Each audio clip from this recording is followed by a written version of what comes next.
Now that we know a little bit about the convolution integral and how it applies to the Laplace transform, let's actually try to solve an actual differential equation using what we know. So I have this equation here, this initial value problem, where it says that the second derivative of y plus 2 times the first derivative of y plus 2 times y is equal to sine of alpha t, is equal to sine of alpha t. And they give us some initial conditions. They tell us that y of 0 is equal to 0, and that y prime of 0 is equal to 0. And that's nice and convenient that those initial conditions tend to make the problem pretty clean.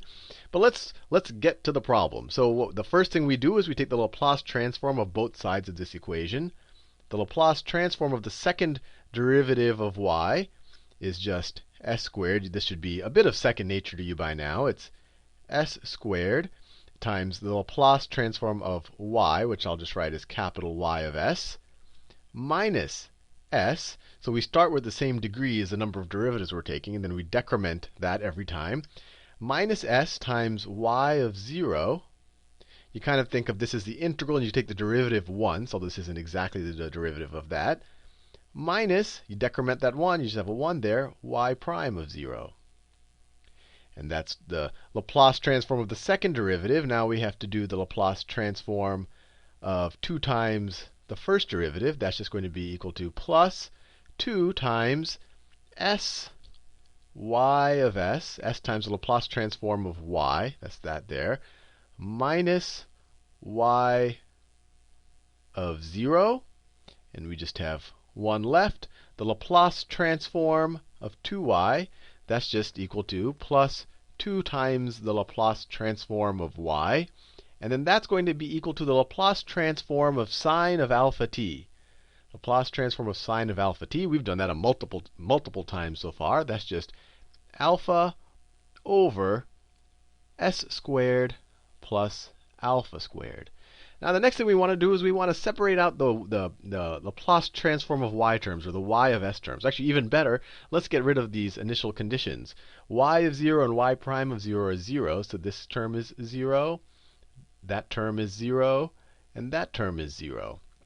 So our whole expression, and I can get rid of the colors now, is just becomes, let me pick a nice color here, becomes s squared times y of s plus 2s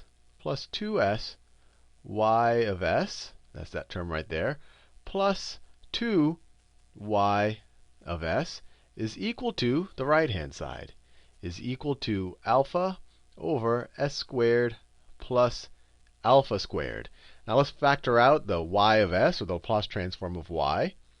And so we get s squared plus 2s plus 2, all of that times y of s is equal to this right-hand side, is equal to alpha over s squared plus alpha squared. Now we can divide both sides of this equation by this thing right here, by that right there, and we get y of s, the Laplace transform of y, is equal to this thing, alpha over s squared plus alpha squared, times, or I could just say times 1 over s squared plus 2s plus 2. I could just say divided by this, but it works out the same either way.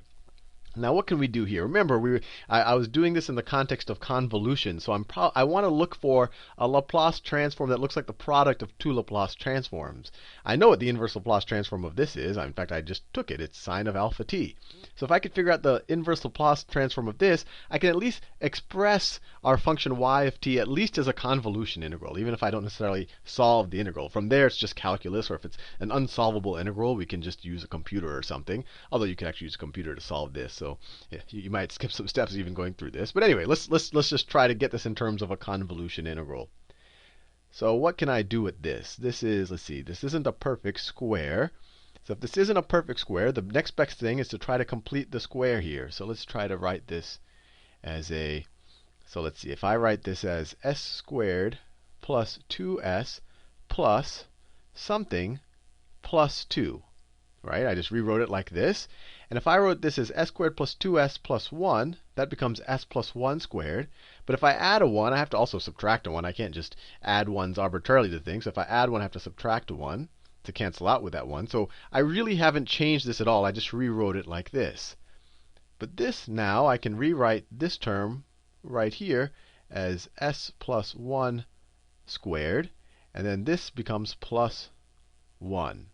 That's this term right here, is the plus 1. So I could rewrite my whole y of s is now equal to alpha over s squared plus alpha squared times 1 over this thing, s plus 1 squared plus 1. Now, I already said I know what the inverse Laplace transform of this thing is. I know what the inverse Laplace transform of this thing is.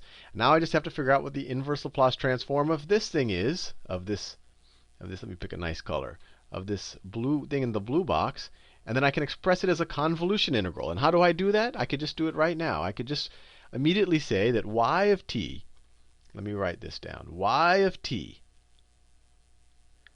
So the inverse is equal to the inverse Laplace transform of, obviously, of y of s. Let me write that down. Y of s, which is equal to the inverse Laplace transform of these two things, the inverse Laplace transform of alpha over s squared plus alpha squared times 1 over s plus 1 squared plus 1. And now the convolution theorem tells us that this is going to be equal to the inverse Laplace transform of this first term in the product. So the inverse Laplace transform of that first term, alpha over s squared plus alpha squared, convoluted with, I'll do the little convolution sign there. I was about to say convulsion. They're not too different. Convoluted with the inverse Laplace transform of this term. Inverse Laplace transform of 1 over s plus 1 squared plus 1. That's all. If I have the product of two Laplace transforms, and I can take each of them independently and I can invert them, the inverse Laplace transform of their product is going to be the convolution of the inverse Laplace transforms of each of the terms. And what I just said confused me a bit, so I don't want to confuse you, but I think you get the idea. I have these two things. I recognize these independently. I can independently take the inverse of each of these things. So the inverse Laplace transform of their products is going to be the convolution of each of their inverse transforms. Now, what's this over here? Why this is the beginning of the problem. The inverse Laplace transform of this right here is sine of alpha t. Sine of alpha t. Now, and then we're going to convolute that with the inverse Laplace transform of this right here. Let's do a little bit of work on the side just to make sure we get this right.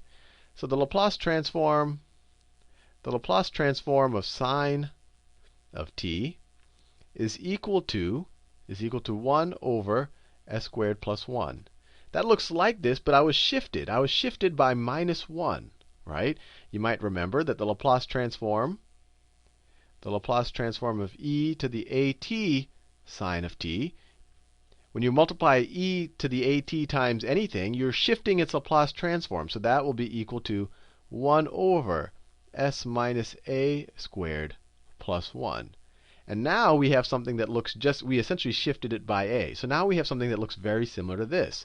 If we just set our a to be equal to negative 1, right? Here's our a is equal to negative 1.